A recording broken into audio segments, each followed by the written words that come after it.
जय श्री जगन्नाथ। सुरेंद्र महांती रचनारू आउ एक कहानी शुणिबा। कहानीर नाम है महानिर्वाण।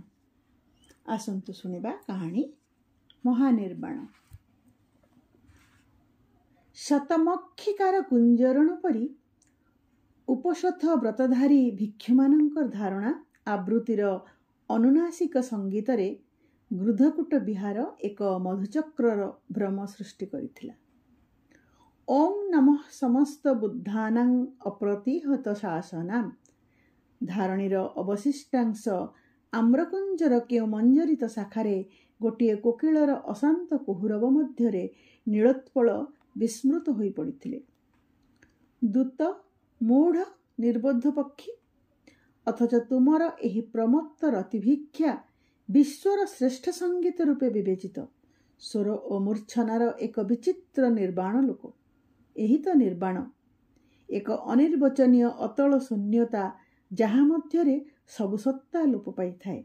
पुणी केउ शून्यता मध्यरे सबु पूर्णता एक प्राचुर्यरे उद्भासित होई उठे। कोकिलर कुहुध्वनि छायाघन आम्रकुंजर गभीर अंतस्थल मथित करी विदीर्ण करी कामनार प्रमत्त आलोड़न परी बारंबार प्रतिध्वनित होई उठुथिला। नीलोत्पल धारणी आवृत्ति भूली सेही कुहुध्वनि आत्मविस्मृत परि शुणुथिले। एक विवसना नारीर सुतीक्ष्ण शाणित अंगरेखा परी आम्रकुंजर मंजरित शाखामान गृधकूट विहारर बातायन क्षीण निरुद्ध कक्षर दक्षिण द्वार बाहरे स्वर्णाभ आकाशर पृष्ठभूमि रे उत्कीर्ण होइथिला। 1,08,000 धारणी आवृत्ति कले गंडबीह सूत्रपाठर सुफल मिलिथाए। उपशथ दिवसर विधि बसंतर एही सकाळे तेणु मुकुलित आम्र शाखारे विवसना नारीर मंजरित अंगरेखा कल्पना करिवा पई बेळ नाही। दले मुख्यकामी भक्त नीलोत्पलंक कक्ष आड़े आसुथिले। उपशथ दिवसरे भिक्षुक मानक कंठरे धारणीर आवृत्ति शुणिले मध्य मोक्षर पथ सुगम होइथाए। सेथिपई मोक्षर मूल्य रूपे भिक्षु मानक सम्मुखरे स्थापित जलपूर्ण पात्र मानकरे कार्षापण मान पकाई कक्ष मानकर प्राचीर गौहरे प्रतीक्षित अवलोकितेश्वर ओ प्रज्ञापारमिता अमोघ सिद्धि ओ तारा अथवा अक्षव्य और लोचना प्रभृति बौद्ध देवदेवींकर जुगन्नध प्रतिमूर्ति मूर्तिमानंकठारे गोटिए गोटिए दीप जलाई कक्षरु कक्षांतर समग्र विहार परिक्रमा करिबा मोक्षकामी भक्त और यात्री मानंकर उपशथ दिवसरे विधि। नीलोत्पल स्वप्नरु उठिला परी पुणी धारणी आवृत्ति कले। ओं नमः समस्त बुद्धानां अप्रतिहत शासनां उत्तमोत्तम आगते भव क्रीं फट स्वाहा। नीलोत्पलंक कक्षरे यात्री माने दर्शन विधि समाप्त करी घृतदीप जाली चलीगले। पोड़ा घी और सलिलतार तीव्र गंधरे कक्षर वातावरण हठात भारी होई उठिला। किंतु जहाँकर मंजीर ध्वनि और कंकणनाद शुणिबा पई नीलोत्पल उत्कर्ण होई अपेक्षा करिथिंचंती कहांती से श्रेष्ठी श्वेतपर्वतर बधू मधुव्रता। मधुव्रता विनिद्र रात्रिर अगणित ज्वालामय मुहूर्तरे वेदनार निष्ठुर दंशन परी मधुव्रतार स्मरण सुद्धा एक सुतीव्र वेदना नीलोत्पलंक समग्र सत्ता को कुंचित करिदेला। धारणीर आवृत्ति भूली नीलोत्पल अनुच्च कंठरे स्वगतोक्ति कलापरी कही उठिले, मधुव्रता मधुव्रता। गतबार मध्य उपशथ दिवसरे मधुव्रता विहार को आसी नथिले। ताहार केते दिन पूर्वे श्वेतपर्ण श्रेष्ठीर गृह को भिक्षान्य उद्देश्य जाई मधुव्रता सहित थरे मात्र साक्षात होइतिला। मधुव्रता स्वहस्ତରେ से दिन भिक्षान्न परिवेषण करथिले। किंतु कौनसी गृहरु थरे भिक्षान्न संग्रह परे एक निर्दिष्ट काल अतिक्रांत नहेबा पर्यंत पुणी सेठाकु द्वितीय बार जिबा भिक्षु पक्षरे निषिद्ध। सेथिपई श्वेतपर्णर अंतपुर को आउ थरे भिक्षा पई जिबार उपाय नथिला। मधुव्रता मधुव्रता छाया ढंका ନିଥର ସରସିରେ ମୁଦ୍ରିତ କମଳ ପରି ବେଦନା ବିଧୁର ଦୁଇଟି ଆୟତ ଆଖି, ଦୁର୍ବାଦଳରେ ଶିଶିର ବିନ୍ଦୁ ପରି ସେଥିରେ ଏକ କରୁଣ ଉଜ୍ଜ୍ୱଳତା ନୀଳୋତ୍ପଳଙ୍କର ମାନସିକ ଦୃଷ୍ଟିରେ ଭାସି ପୁଣି ଉଠି ମିଳେଇଗଲା। ଓମ୍ ନମଃ ସମସ୍ତ ବୁଦ୍ଧାନାଂ। ନାରୀ ନାରୀ ନାରୀ। କୋକିଳର ସେହି ଅଶାନ୍ତ ପ୍ରମତ୍ତ ରତିଭିକ୍ଷା ଧାରଣୀ ଆବୃତ୍ତିର ଗୁଞ୍ଜରଣକୁ ପୁଣି ନୀରବ କରାଇ ଦେଇଥିଲା। ଆର୍ହତ ଶାନ୍ତିଦେବଙ୍କୁ ପଚାରିବା ପାଇଁ ଇଚ୍ଛା ହୁଏ, କୋକିଳର ଏହି ପ୍ରମତ୍ତ ରତିଭିକ୍ଷା ଓ ଧାରଣୀର ଆବୃତ୍ତି କେଉଁଠି ଚିରନ୍ତନ? ସବୁ ଧାରଣୀ, ସବୁ ଯୁକ୍ତି, ସବୁ ତ୍ରିପିଟକ ମୁଖସ୍ତକ ନୀରବ ହେବା ପରେ ସୁଦ୍ଧା ନିର୍ବାଣହୀନ ଏହି ନିର୍ବୋଧ ପକ୍ଷୀଟିର ପ୍ରମତ୍ତ ରତିଭିକ୍ଷା ତଥାପି ମୃତ୍ୟୁହୀନ ହୋଇ ରହିଥିବ। ତାହାହେଲେ ଆନନ୍ଦ ଓ ସୌନ୍ଦର୍ଯ୍ୟ ପରିହାର କରି ଆତ୍ମନିଗ୍ରହ ଓ ତିତିକ୍ଷା ମଧ୍ୟରେ ନିର୍ବାଣର ଏ ସାଧନା କାହିଁକି? କାହିଁକି? ନୀଳୋତ୍ପଳଙ୍କ କକ୍ଷର ପ୍ରାଚୀର ଗହ୍ୱରରେ ରକ୍ତପ୍ରସ୍ତର ନିର୍ମିତ ଗୋଟିଏ ଯୁଗନ୍ନବଧ ଅବଲୋକିତେଶ୍ୱର ଓ ପ୍ରଜ୍ଞାପାରମିତା ମୂର୍ତ୍ତି ସ୍ଥାପିତ ଥିଲା। କେହି ଭକ୍ତ ଯାତ୍ରୀ ମୂର୍ତ୍ତିର ପାଦତଳେ ଅଶୋକ ମଞ୍ଜରୀର ଗୋଟିଏ ସ୍ଫୁରିତ ସ୍ତବକ ନିବେଦନ କରି ଯାଇଥିଲେ। ପ୍ରଜ୍ଞାପାରମିତାଙ୍କ ସୁତୀକ୍ଷ୍ଣହସ୍ତ ନାସାଗ୍ର ଅବଲୋକିତେଶ୍ୱରଙ୍କର ସୁକଠିନ ବକ୍ଷକୁ ସୁଦ୍ଧା ଯେପରି ପୀଡ଼ନ କରୁଥିଲା। ଅବଲୋକିତେଶ୍ୱରଙ୍କର ମୁଖମଣ୍ଡଳରେ ମୁଦ୍ରିତ ଓ ଉପେକ୍ଷାର ସ୍ନିଗ୍ଧତା ପ୍ରଜ୍ଞାଙ୍କ ମୁଖମଣ୍ଡଳ ରତିତୃପ୍ତିରେ କୋମଳ। ସେଦିନ ପ୍ରତିମୋକ୍ଷ ଦିବସ। ରାତ୍ରି ନିଶବ୍ଦ ହୋଇଥିଲା। ବିହାରର ଅନ୍ତେବାସୀମାନେ ଉପୋଷଥ ଦିବସର କ୍ଳାନ୍ତି ଓ ପ୍ରତିମୋକ୍ଷ ବେଳେ ଆଚାର୍ଯ୍ୟ ଶାନ୍ତିଦେବଙ୍କଠାରେ ନିଜ ନିଜର ସ୍ଖଳନମାନ ଅକୁଣ୍ଠିତ ଭାବରେ ସ୍ୱୀକାର କରି ପ୍ରତିମୋକ୍ଷର ବ୍ୟବସ୍ଥା ଗ୍ରହଣ କରିବା ପରେ ନିର୍ମଳ ଚିତ୍ତ ଓ ନିରୁପଦ୍ରବ ବିବେକରେ ନିଦ୍ରାଭିଭୂତ ହୋଇ ପଡ଼ିଥିଲେ। ଗୃଧକୁଟ ବିହାରର ତ୍ରିତଳ ଶିଖରରେ ଏକ ପ୍ରକୋଷ୍ଠ ସମ୍ମୁଖସ୍ଥ ଏକ ମୁକ୍ତ ଚତୁଷ୍କୋଣାକାର ଅଳିନ୍ଦରେ ଗୋଟିଏ ଉଚ୍ଚାସନ ଉପରେ ଆଚାର୍ଯ୍ୟ ଶାନ୍ତିଦେବ ତଥାପି ଧ୍ୟାନାସୀନ ପରି ବସି ରହିଥିଲେ। ପୂର୍ଣ୍ଣିମା ତିଥିରେ ଜ୍ୟୋତ୍ସ୍ନାପ୍ଲାବନ ମଧ୍ୟରେ ଛାୟାଚ୍ଛନ୍ନ ଶାନ୍ତିଦେବ ଗୋଟିଏ ନିଶ୍ଚଳ ଶିଳାମୂର୍ତ୍ତି ପରି ଦିଶୁଥିଲେ।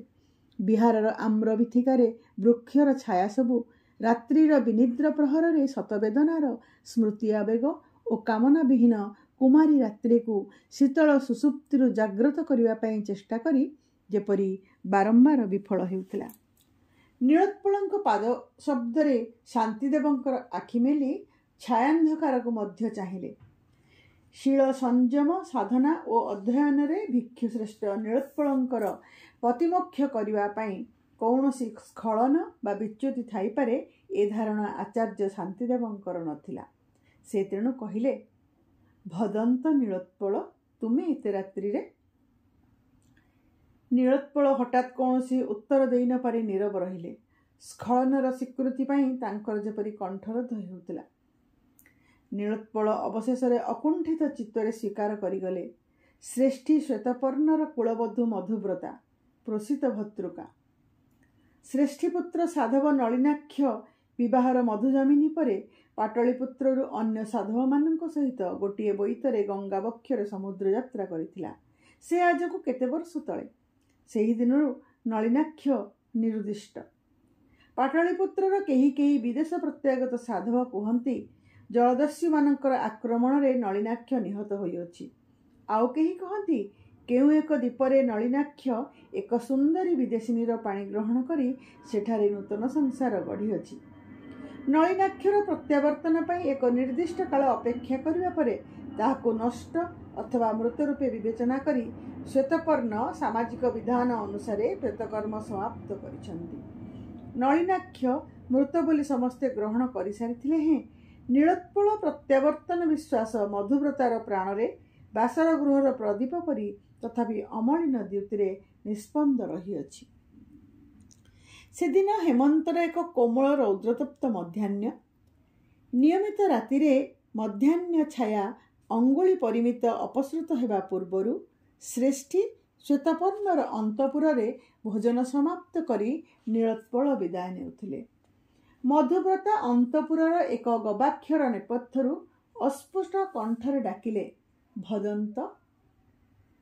ସେଇଦିନ ଆମ୍ରବିଥିକାରେ କୋକିଳର କୁହୁଧ୍ୱନି ଅଥବା ଏପରି ମୂର୍ଚ୍ଛିତ ଜ୍ୟୋତ୍ସ୍ନା ପୁଲକିତ ରାତ୍ରିରେ ନିସଙ୍ଗ ଆକାଶ ପଥରେ ଟିଟିଭର ଚିତ୍କାର, ଗବାକ୍ଷର ନେପଥ୍ୟରେ କଙ୍କଣ ଓ ମଞ୍ଜିରର କଳଧ୍ୱନି ସହିତ ମଧୁବ୍ରତାଙ୍କର ସେହି ଭୀରୁ ବ୍ରୀଡ଼ାକୁଣ୍ଠିତ ଆହ୍ୱାନର ପ୍ରତିଧ୍ୱନି ନୀଳୋତ୍ପଳଙ୍କର ମର୍ମେ ମର୍ମେ ଅନୁରଣିତ କରିଦିଏ। ନୀଳୋତ୍ପଳଙ୍କର ସମ୍ମୁଖକୁ ଆସିଲେ ନୀଳଚେଳ ପରିହିତା କୁସୁମିତା ଅପରାଜିତା ବ୍ରତତୀ ପରି ଉଜ୍ଜ୍ୱଳ ଶ୍ୟାମବର୍ଣ୍ଣା କୃଶାଙ୍ଗୀ ମଧୁବ୍ରତା। ଅଲକ୍ତକ ରଞ୍ଜିତ ମଞ୍ଜିର ବେଷ୍ଟିତ ଦୁଇ ଚରଣ ଯେପରି ପ୍ରିୟମିଳନର ସଙ୍ଗୀତରେ ମୂର୍ଚ୍ଛନାମୟ। କ୍ଷୀଣ କେଟିତଳେ ବର୍ତ୍ତୁଳ ଜଘନ, ପୁଣି କାଞ୍ଚଲାର କଠୋର ବନ୍ଧନ ତଳେ ପିନସ୍ତନ ବିକ୍ଷୁବ୍ଧ ବକ୍ଷର ଲୀଳାୟିତ ରେଖା ପୀଡ଼ନ ପାଇଁ ଯେପରି ଉଦ୍ବେଳିତ ହୋଇ ଉଠିଥିଲା। ଓଲଟ ପଦ୍ମଦଳ ପରି ଦୁଇ ଆୟତ ନେତ୍ରରେ କିନ୍ତୁ ଏକ ଛାୟାଚ୍ଛନ୍ନ ହ୍ରଦର କରୁଣ ଉଦାସୀନତା। ନୀଳୋତ୍ପଳ ଆତ୍ମବିସ୍ମୃତ ହୋଇ ପଡ଼ିଥିଲେ। ଅନ୍ତପୁରର ପାରାବତ ପାଳିକାରେ ପାରାବତମାନଙ୍କର କାମୋନ୍ମତ୍ତ କୂଜନ ବ୍ୟତୀତ ସେହି ଅଳସ ମଧ୍ୟାହ୍ନରେ ଆଉ ଅନ୍ୟ ଶବ୍ଦ ନଥିଲା। ମଧୁବ୍ରତାଙ୍କର ଗୋଟିଏ ଗଭୀର ଦୀର୍ଘଶ୍ୱାସରେ ନୀଳୋତ୍ପଳଙ୍କର ଆତ୍ମବିସ୍ମୃତି ଘଟିଥିଲା।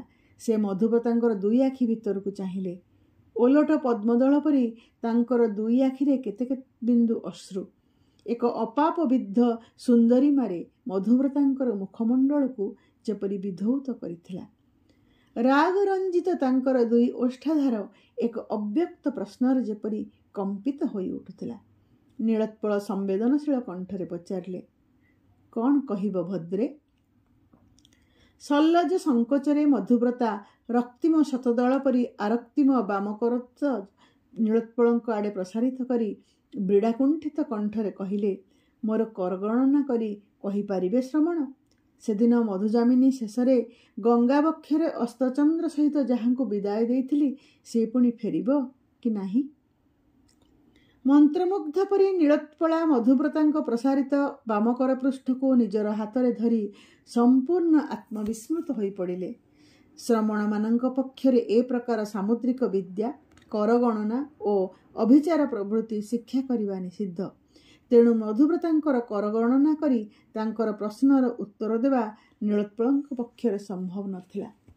ତଥାପି ସେ ସେହି ମୂର୍ଚ୍ଛିତ ମଧ୍ୟାହ୍ନରେ ମଧୁବ୍ରତାଙ୍କର ପେଲବ କରତଳକୁ ନିଜ ଦୁଇ ହାତରେ ତୋଳି ଧରିଥିଲେ।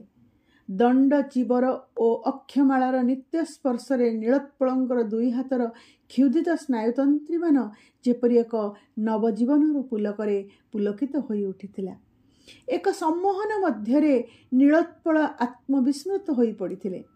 ଏକ ଅତଳ ମହାଶୂନ୍ୟତା ମଧ୍ୟରେ ନୀଳୋତ୍ପଳଙ୍କର ସମଗ୍ର ସତ୍ତା ଯେପରି ଲୁପ୍ତ ହୋଇ ପଡ଼ିଥିଲା। ନୀଳୋତ୍ପଳ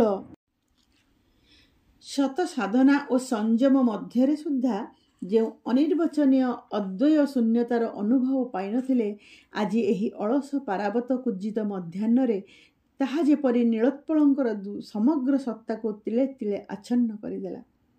ଏହି ତ ସେହି ଅନିର୍ବଚନୀୟ ମହାଶୂନ୍ୟ ଯାହା ମଧ୍ୟରେ ଦେହ ଓ ଆତ୍ମା, ମାଂସ ଓ ପ୍ରାଣ, ରୂପ ଓ ଅରୂପ ସବୁ ନିଶ୍ଚିହ୍ନ ହୋଇଯାଏ। ଏହି ତ ମହାସୁଖ ଯାହା ମଧ୍ୟରେ ଦେହ ଦେହାତୀତ ହୋଇ ବିଦେହରେ ପରିଣତ ହୁଏ। ଏହି ତ ମହାନିର୍ବାଣ।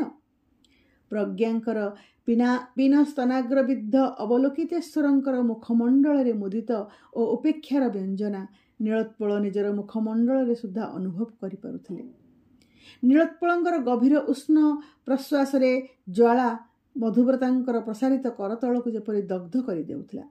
ସେ ଧୀରେ ଧୀରେ ନୀଳୋତ୍ପଳଙ୍କ ଦୁଇ ହାତରୁ ନିଜର ପ୍ରସାରିତ କରତଳ କାଢ଼ି ଆଣି ଅଞ୍ଚଳ ମଧ୍ୟରେ ତାହାକୁ ଆବୃତ କରିଦେଲେ। ଘନକୃଷ୍ଣ ପଦ୍ମରେଖା ମଧ୍ୟରେ ମଧୁବ୍ରତାଙ୍କର ଦୁଇ ଆୟତ ନେତ୍ରରେ ଉତ୍କଣ୍ଠିତ ଦୃଷ୍ଟି ମୁଦ୍ରିତ ହୋଇ ଆସିଲା। ନୀଳୋତ୍ପଳ ପୁଣି ପୂର୍ବର ଅବସ୍ଥାକୁ ଫେରି ଆସିଲେ। ମାତ୍ର ମଧୁବ୍ରତା ସେଠାରେ ସେତେବେଳକୁ ନଥିଲେ। ପାରାବତ ପାଳିକାରେ ପାରାବତମାନଙ୍କର ଅଳସ କୂଜନ ମଧ୍ୟରେ ନୀଳୋତ୍ପଳଙ୍କର ସମ୍ମୋହନ ଧୀରେ ଧୀରେ କଟି ଆସୁଥିଲା। ଶାନ୍ତିଦେବ ପୂର୍ବ ପରି ନିଶ୍ଚଳ ନୀରବତାରେ ବସିଥିଲେ। ଗୋଟିଏ ଟିଟିଭର ଅଶାନ୍ତ ଚିତ୍କାର ସେହି ନୈବ୍ୟକ୍ତିକ ଜ୍ୟୋତ୍ସ୍ନା ରାତିକୁ ଏକାନ୍ତ ନିସଙ୍ଗ ଓ ଗଭୀର କରିଦେଇଥିଲା। ନୀଳୋତ୍ପଳ କହିଲେ, ସେହିଦିନ ମୋର ଚିତ୍ତର ସକଳ ପ୍ରଶାନ୍ତି ଲୋପ ପାଇଅଛି। ମୋର ସମସ୍ତ ସଂଯମ ସାଧନା ସ୍ଖଳିତ ହୋଇଅଛି। ଦେହ କ୍ଷୁଧାରେ ଆତ୍ମାର ଅଭିପ୍ସ ମଳିନ ହୋଇପଡ଼ିଛି। କିନ୍ତୁ ଭଗବାନ, ମଧୁବ୍ରତାର ସେହି ପେଲବ ରକ୍ତିମ ବାମକରତଳ ପୀଡ଼ନ କଲାବେଳେ ଏକ ଅନିର୍ବାଚନୀୟ ମହାସୁଖ ମଧ୍ୟରେ ମୁଁ ମୁହୂର୍ତ୍ତକ ପାଇଁ ନିର୍ବାଣର ଯେଉଁ ମହାଶୂନ୍ୟତା ଉପଲବ୍ଧ କରିଥିଲି ତାହା କ'ଣ ମିଥ୍ୟା? ଶାନ୍ତିଦେବ ସେହିପରି ନୀରବରେ ଧ୍ୟାନାସୀନ ଏକ ବଦ୍ଧ ମୂର୍ତ୍ତି ପରି ବସି ରହିଥିଲେ। ନିଃସଙ୍ଗ ଆକାଶରେ ସେହି ଅତୃପ୍ତ ଟିଟିଭର ଆନ୍ତଚିତ୍କାର ମଧ୍ୟରେ ନୀଳୋତ୍ପଳଙ୍କର ଜିଜ୍ଞାସା ଯେପରି ବାରମ୍ବାର ପ୍ରକାଶିତ ହୋଇ ପୁଣି ନୀରବ ହୋଇଯାଉଥିଲା। ଶାନ୍ତିଦେବ କହିଲେ, ଭନ୍ତେ, ତଥାଗତ ଦୁଃଖ ନିଦାନ କହିଛନ୍ତି। ରୂପରୁ ତୃଷ୍ଣା, ତୃଷ୍ଣାରୁ ବେଦନା, ବେଦନାରୁ ଦୁଃଖ।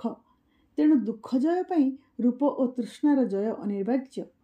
ଦୁଃଖର ଜୟ ହିଁ ନିର୍ବାଣ, ଜନ୍ମ ଓ ପୁନର୍ଜନ୍ମ, ନାଗବନ୍ଧନରୁ ମହାମୁକ୍ତି। ଶାନ୍ତିଦେବ ପୁଣି ପୂର୍ବର ନିଶ୍ଚଳ ମୌନତା ମଧ୍ୟରେ ଅବଲୁପ୍ତ ହୋଇ ପଡ଼ିଲେ। ନୀଳୋତ୍ପଳ ପ୍ରାଚୀର ଛାୟା ସହିତ ମିଶି ଏକ ଛାୟା ପରି ଠିଆ ହୋଇ ରହିଥିଲେ। ସେହି ଅଶାନ୍ତ ଟିଟିଭ ଏକ ଅତୃପ୍ତ ତୃଷ୍ଣାବିଦ୍ଧ ଆତ୍ମା ପରି କେତେବେଳେ ଊର୍ଦ୍ଧ୍ୱକୁ ଉଠିଯାଇ ଆଉ କେତେବେଳେ ଆମ୍ରବିଥିକାର ଛାୟାଘନ ଶୀର୍ଷକୁ ଖସି ଆସି ରାତ୍ରିର ସ୍ତିମିତ ସ୍ନାୟୁରେ କାମନାର ଏକ ପ୍ରମତ୍ତ ଆବେଗ ପରି ଜ୍ୟୋତ୍ସ୍ନାସ୍ନାତ ଆକାଶରେ ଶତ ଅଶାନ୍ତ ତରଙ୍ଗ କାଟି କାଟି ଉଡ଼ି ବୁଲୁଥିଲା। ବିବସନା ଉର୍ବଶୀର ଅଙ୍ଗବାସ ପରି ଶୁକ୍ଳ ପକ୍ଷର ମୁକୁଳ ସ୍ନିଗ୍ଧ ଜ୍ୟୋତ୍ସ୍ନା ବିଚ୍ଛୁରିତ ହୋଇ ପଡ଼ିଥିଲା। ନୀଳୋତ୍ପଳ ଜ୍ୟୋତ୍ସ୍ନାର ସେହି ପ୍ଲାବିତ ମଧ୍ୟରେ ଆତ୍ମବିସ୍ମୃତ ହୋଇ ପଡ଼ିଥିଲେ। ତଥାଗତ କହିଛନ୍ତି, ଦୁଃଖ ହେତୁ ରୂପ ନିର୍ବାଣ ପଥରେ ପ୍ରତିବନ୍ଧକ। କିନ୍ତୁ ଏହି ଅଶରୀରୀ ଜ୍ୟୋତ୍ସ୍ନାର ଭୁବନମୋହିନୀ ରୂପ ଓ ସୌନ୍ଦର୍ଯ୍ୟ ମଧ୍ୟରେ ଅନାହତ ଆନନ୍ଦର ଅନୁଭବ ସବୁ ତୃଷ୍ଣାକୁ ପ୍ରଶମିତ କରି ଯେଉଁ ବେଦନାର ସଞ୍ଚାର କରୁଅଛି ତାହା ତ ଦୁଃଖକୁ ଦୁଃଖାତୀତ କରେ।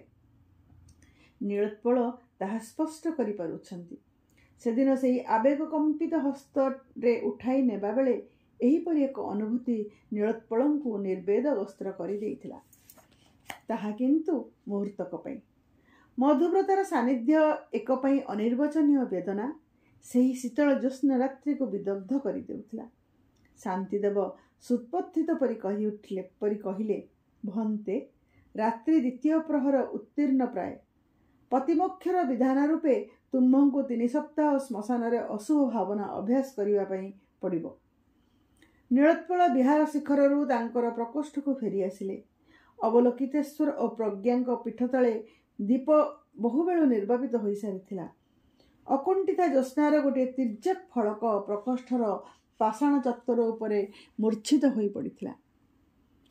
ଟିଟିଭର ସେହି ଅଶାନ୍ତ ଚିତ୍କାର, ରାତିର ପବନରେ ଆମ୍ରଦୁକୁଳର ବିହ୍ୱଳିତ ସୁରଭି ନୀଳୋତ୍ପଳଙ୍କୁ ସମ୍ପୂର୍ଣ୍ଣ ଅବ୍ୟବସ୍ଥିତ କରିଦେଇଥିଲା। ନୀଳୋତ୍ପଳଙ୍କ ମନେ ପଡ଼ିଯାଉଥିଲା ମହାନିର୍ବାଣ ତନ୍ତ୍ରର ଗୋଟିଏ ସୂତ୍ର।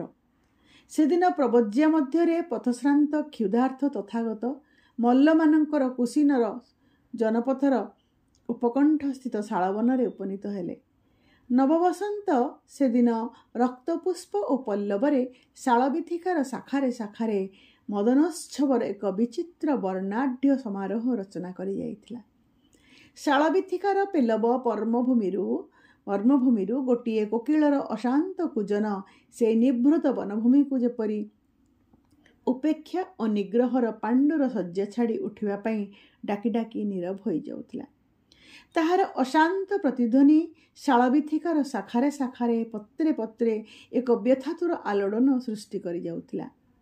ମଧୁଲୋଭୀ ଭ୍ରମରମାନଙ୍କର ଅତୃପ୍ତ ଗୁଞ୍ଜନ ସେହି ଆହ୍ୱାନ ଓ ଆଲୋଡ଼ନକୁ ଯେପରି ଏକ ପ୍ରମତ୍ତତାରେ ସୁତୀବ୍ର କରିଦେଉଥିଲା। ସେହି ମୁହୂର୍ତ୍ତରେ ନାରୀର ଚିନ୍ତା ଆନନ୍ଦଙ୍କ ପ୍ରାଣକୁ କାହିଁକି ଉଦ୍ବେଳିତ କଲା କେଜାଣି ଆନନ୍ଦ ଜିଜ୍ଞାସା କଲେ, ଭଗବାନ, ନାରୀ ସହିତ ଭିକ୍ଷୁମାନଙ୍କର କି ସମ୍ପର୍କ ରହିବ? ତଥାଗତ ଉତ୍ତର ଦେଲେ, ନାରୀର ସମାପ୍ୟ ପରିହାର କରିବା ପ୍ରତ୍ୟେକ ଭିକ୍ଷୁର କର୍ତ୍ତବ୍ୟ।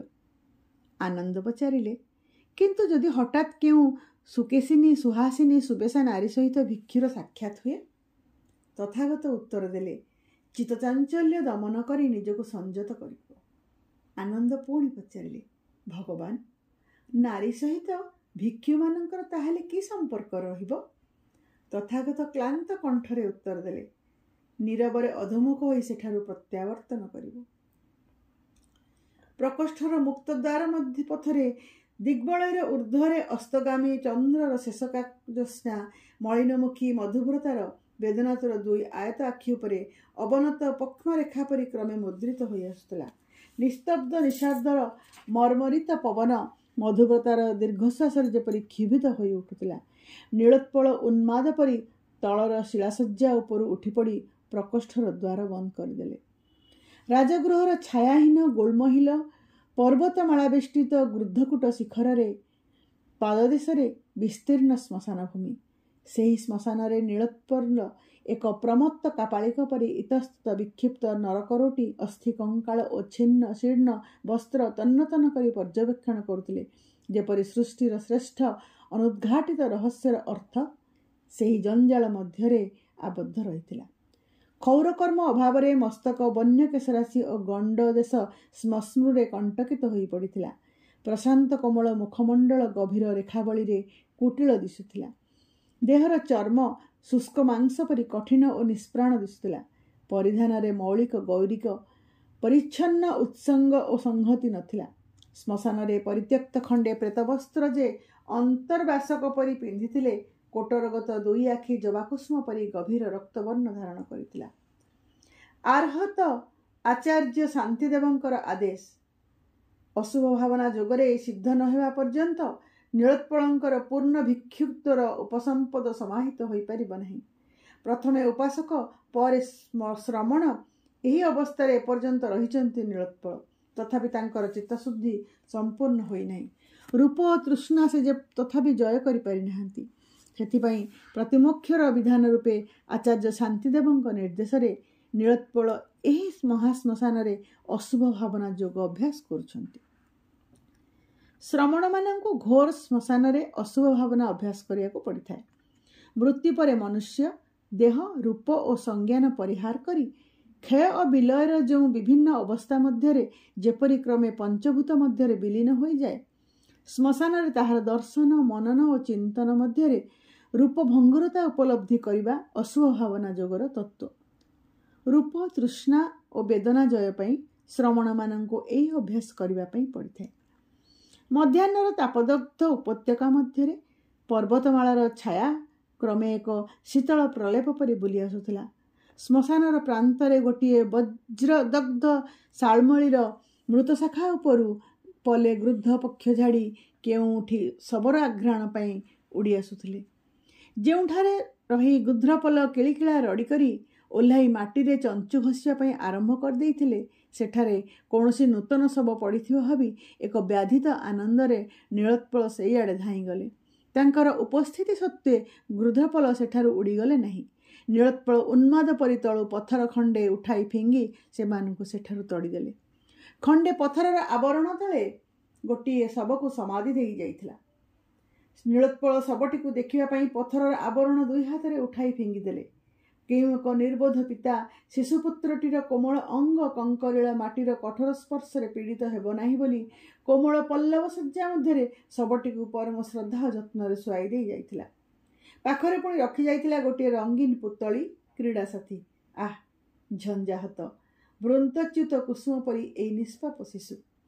କୌଣସି କାଳେ ନୀଳୋତ୍ପଳଙ୍କର କୌଣସି ଶିଶୁ ସହିତ କେବେ ସମ୍ବନ୍ଧ ନଥିଲା, ଅଥବା ଶିଶୁ ସମ୍ପର୍କରେ କୌଣସି ଅନୁଭବ ନଥିଲା। ମାତ୍ର ଏହି ଶିଶୁଟିକୁ ଦେଖି ସେ ତାହାକୁ କୋଳ କରି ନେବା ପାଇଁ ଦୁଇ ବାହୁ ପ୍ରସାରିତ କରିଥିଲେ। କିନ୍ତୁ ପରମୁହୂର୍ତ୍ତରେ ଆତ୍ମସମ୍ବରଣ କରି ଏକ ବିଷଧର ସର୍ପ ଦେଖି ପଛକୁ ଫେରି ଆସିବା ପରି ସେ କେତେ ପାଦ ପଛକୁ ଫେରି ଆସିଲେ। ଶିଶୁର ଦେହ ଉପରେ ଯେପରି ନୀଳବର୍ଣ୍ଣର ଏକ ପ୍ରଲେପ ବୁଲି ଆସିଥିଲା। ତାହାର ଦୁଇ କୋମଳ ଓଷ୍ଠାଧର କୃଷ୍ଣବର୍ଣ୍ଣ ଧାରଣ କରିଥିଲା। ନୀଳୋତ୍ପଳ ପ୍ରମତ୍ତ ପରି ଚିତ୍କାର କରି ଉଠିଲେ, ଏହା ବିନୀଳକ, ବିନୀଳକ। ପେଲବ ପୁଷ୍ପପଲ୍ଲବ ପରି ସୁକୁମାର ଦେହ ଦିନେ ଏହିପରି ନୀଳବର୍ଣ୍ଣ ଧାରଣ କରେ। ତାପରେ ହୁଏ ବପୁଭାକ୍ ପର୍ଯ୍ୟସିତା, ତାପରେ ବିଚ୍ଛିଦକ ଖଣ୍ଡ ଖଣ୍ଡ ହୋଇ ଛିଣ୍ଡି ପଡ଼େ। ତାପରେ ବିକ୍ଷୈକ ଶିବା ଓ ଗୃଦ୍ଧ ପଲ୍ଲଙ୍କ ଆହାର୍ଯ୍ୟ। ତାପରେ ହୁଏ ଗୁଲବନ କୀଟାଣୁପୂର୍ଣ୍ଣ। ତାପରେ ବିକ୍ଷିଦକ ହୋଇ ଇତସ୍ତତ ବିକ୍ଷିପ୍ତ ହୋଇ ପଡ଼େ। ତାପରେ ଏତେବାର ମୁଖସ୍ଥ ସତ୍ତ୍ୱେ ଅଶୁଭ ଭାବନାର ଶେଷ ପର୍ଯ୍ୟାୟଟି ନୀଳୋତ୍ପଳଙ୍କର ସ୍ମରଣ ହେଲା ନାହିଁ। ସେ ଉନ୍ମାଦ ପରି ଦୁଇ ମୁଷ୍ଟିବଦ୍ଧ ବାହୁ ଶୂନ୍ୟରେ ଉଠାଇ ଆକାଶକୁ ଚାହିଁ ଚିତ୍କାର କରି ଉଠିଲେ, ତାପରେ तापरे निर्जन उपत्यकार पर्वत प्राचीर बाधा पाई नीलोत्पलंकर चित्कार प्रतिध्वनित हो उठिला। तापरे तापरे तापरे अधिक अधिक अस्थि खंड खंड चूर्णीभूत विवर्ण अस्थि। नीलोत्पलंकर जोरग्रस्त मस्तिष्क और कल्पनारे कुशीनर उपकंठर कुसुमित शालवीथिकार तथागत आनंद को जेपरी कहूतिले एही विवर्ण अस्थित रूपतृष्णार चरम परिसमाप्ति। नीलोत्पल पागल परि अट्टहास्य करी चित्कार करे अधिक अधिक। तापरे नीलोत्पल निजर दुई सुपुष्ट बाहुर कठिन मांसपेशी संचालित प्रलाप कला परे निजको निजे कहिले, नीलोत्पल एही तुमर दुई सुपुष्ट बाहु बाहु नुहे, यह अस्ति। तुमे निजे नीलोत्पल, तुमे मध्य खंडे विवर्ण कीटाणुपूर्ण अस्ति। किंतु अस्थि खंड निर्वाण लाभरे कि प्रयोजन? नीलोत्पल आकाश को चाहि चित्कार करी उठिले, अस्थि खंडर निर्वाण लाभरे कि प्रयोजन कहि परिबो आकाश? अस्थिर पुनर्जन्म नहीं, पुनरागमन नहीं, रूपतृष्णार वेदना नहीं, अतृप्ति नहीं, दुख नहीं, ए केवल अस्ति अस्ति। तापरे तुषित लोकर महानिर्वाण अनंत महासुख जन्म और पुनर्जन्मर आवर्तनरु महामुक्त। गोधूलीर उदास छाया पर्वतमाला परिवेष्टित उपत्यकारे निवृत्तिर अचंचल मौनता परि गभीर होई आसिथिला। मात्र धरणीर निभृततम मर्मभूमि रे एक गभीर उद्वेलनर रक्तिम उत्तेजना जेपरी धूसर आकाशरे दिग्बलय को एक लोहित द्युतिरे उद्भासित करिथिला। श्मशानर अन्य एक प्रांतरु आउ एक शववाही दल गोधूलीर सेही विषर्ण आलोकरे प्रत्यावर्तन करुथिले। अशुभ भावनारे नीलोत्पलंकर सिद्धि संपूर्ण होइअछि। नश्वर नारी देहर तीक्ष्ण कोमल रेखा आउ तांको चेतना को शलाका परि विद्ध करिब नाही। अवचेतनर गह्वरे निद्रित कामना को एक आदिम राक्षस परि अवर्णनीय क्षुधारे आउ जाग्रत करिब नाही। रूप और तृष्णार नागबंधनरु नीलोत्पल आज ज्यामुक्त एक उलंग तीर परि वेदनामुक्त स्वस्तिर एक दीर्घश्वास परि। एहापरे से पुणी गुर्धकूट विहार से निवृत साधना कक्ष को अचंचल चित्त और प्रशांति रे प्रत्यावर्तन करिपारिबे। फाल्गुनर मुकुलित बिलोलता और नाही। शेष बसंतर दग्ध मुकुल और पल्लवर भस्मसज्जा रुद्र वैशाख चक्षुमेली मोहमुक्त कापालिक परि उठिलाणी। आज यही श्मशान आचार्य शांतिदेव नीलोत्पलंकु भिक्षुत्वर उपसंपदरे अभिषिक्त करिवे। तापरे नीलोत्पल हेबे कल्याण मित्र आचार्य नीलोत्पल। आउ शबदेह पाखरे बसी विलयर विभिन्न पर्याय तिले तिले निश्चिन्न होई पंचभूत सहित मिशिजिबार विषर्ण महानाटक लक्ष्य करिवार आवश्यकता नहीं। आज नीलोत्पलंकर साधना समाप्त। आज तांकर उपसंपद प्राप्तिर मंगल मुहूर्त। नीलोत्पलंकर मने पड़गला आज मध्य पूर्णिमा। तथापि नीलोत्पल श्मशान नवागत शवटी को थरे देखिबार व्याधित कौतूहल दमन करिपारिले नहीं। एक वन्य पशु परि से अति संतर्पण शबर गंध आघ्राण करी सेही आड़े आगेई गले। श्मशान बेतसलता बेष्टित एक निवृत कोणरे गोटे समाधि गह्वर खंडे पथर तले शववाही माने गोटे नीलवस्त्रावृत शवपिंड रखि जाइथिले। नीलोत्पल दुई बाहुरे सेई पथर खंड उठाई काढ़ी नेले। भूमि रे गोटे नारीर शवपिंड, केवल मुख व्यतीत समग्र देहटी खंडे नीलवस्त्र आवृत थिला। नारी नारी ज्वालामयी एक अग्निशिखा समाधि गह्वर शीतलता मध्य जेपर हिमायित होई लोटी पड़ी अछि। नीलोत्पल दुई कटरगत आखि हाथरे मळी छायाच्छन्न समाधि गह्वर भीतर को निरीक्षण करी चाहिए। एक गभीर क्षति को आकस्मिक स्पर्शर जंत्रणारु रक्षा करिवार शत आयास सत्वे जेपरि एक असतर्क अंगुली अथवा अन्य कौनसी प्रत्यज्ञ से क्षत को हठात स्पर्श करी दोषह वेदनार जर्जरित करि दिए, सेहीपरि जार रूपाकर्षण जय करिवा पई गुर्धकूट विहार श्रमण श्रेष्ठ नीलोत्पल श्मशान प्रेतपिशाच परि बोली अशुभ भावना अभ्यास करि आसुतिले। एबे सेही मधुव्रता मलयर सुरभित हिल्लोल परि सबु संयम साधना और सिद्धि गोटे बिलोल फुत्कार रे केउ आड़े उड़े नेला। ए जे श्रेष्ठी श्वेतपर्णार बधू मधुव्रता, सेही नील चेल परिहिता अपराजित व्रतती परी कृशांगी मधुव्रता। पद्मदल परी दुई आयत आखिर घंच मुद्रित पक्ष्मरेखा ब्रीडानाथ मुग्ध दृष्टिर भ्रम सृष्टि करुथिला। स्फुरित ओष्ठधर जेपरी प्रीतिचुंबनर दंताघात पाई ईषत् विस्फारित होई पड़िथिला। नीलोत्पल एक हिंस्र क्षुधित पशु परी शवदेहरे आवृत थिबा नीलावस्त्र दुई हाथरे काढ़ी फिंगिदेले। आह, अनाघ्रात पद्मकोरक परी अनाहत स्तनजुग्म, प्रभायुक्त सुवर्तुल नितंब, पाषाण प्रतिमा परी मधुव्रतार शीतल उलग्न पिंड उपरे जुगन्नध अवलोकितेश्वर और प्रज्ञापरमिता मूर्तिभंगी नीलोत्पल निजको निश्चिद्र भावरे विलीन करदेले। तापरे मधुव्रतार उलग्न प्राणहीन पिंडकू नीलोत्पल दुई बाहुरे निजर बक्ष संलग्न करी तोली अगणित क्षुधित चुंबनरे ताहा उलंगताकू जेपरी आच्छन्न करि पकाइले। आचार्य शांतिदेव केतेबेले आसी सेठारे उपस्थित होइथिले। नीलोत्पल ताहा जानि नथिले किंबा प्रमत्त मुहूर्तरे ताहा जानिबा अवस्थारे से नथिले। आचार्य शांतिदेव विक्षिप्त कंठरे चित्कार करि उठिले, नीलोत्पल नीलोत्पल। उलग्न मधुव्रतार शिथिल पिंड को नीलोत्पल बक्ष संलग्न करी ताहाकू सेहीपरि निबिड़ भावरे धरी निर्बाक दृष्टि चाहि रहिथिले। शांतिदेव चित्कार करि उठिले, ए कौन करुछ मूढ़, निर्बोध नीलोत्पल। नीलोत्पल शांतिदेवଙ୍କ आड़े चाहिले नहीं किंबा ताहा उपस्थिति रे विचलित हेले नहीं। एक वर्णनातीत महानिर्वाण मध्यरे से जेपरी सत्ताहीन भावरे विलुप्त होई पड़िथिले। राजगृह पर्वतमाଳାर एक निसंग गिरी शृंगर नेपथ्यरु पूर्णमीर चंद्र निखिल वेदनार ज्वालामय पिंड परी उई आसुथिले। शांतिदेव असहाय कंठरे चित्कार करि उठुथिले, नीलोत्पल नीलोत्पल। निर्जन पार्वत्य उपत्यकार शांतिदेवंकर विक्षुब्ध आह्वान एक परिहास परि प्रतिध्वनित होई उठुथिला। नीलोत्पल दुई बाहुरे विवसना मधुव्रतार मृतपिंड आबक्ष आलिंगन करी पूर्णमीर प्रथम ज्योत्स्नासात सेही गिरिशृंग आड़े धाई अदृश्य होई जाउथिले। आपण माने शुणुथिले सुरेंद्र महांतींकर नाटक महानिर्वाण। धन्यवाद।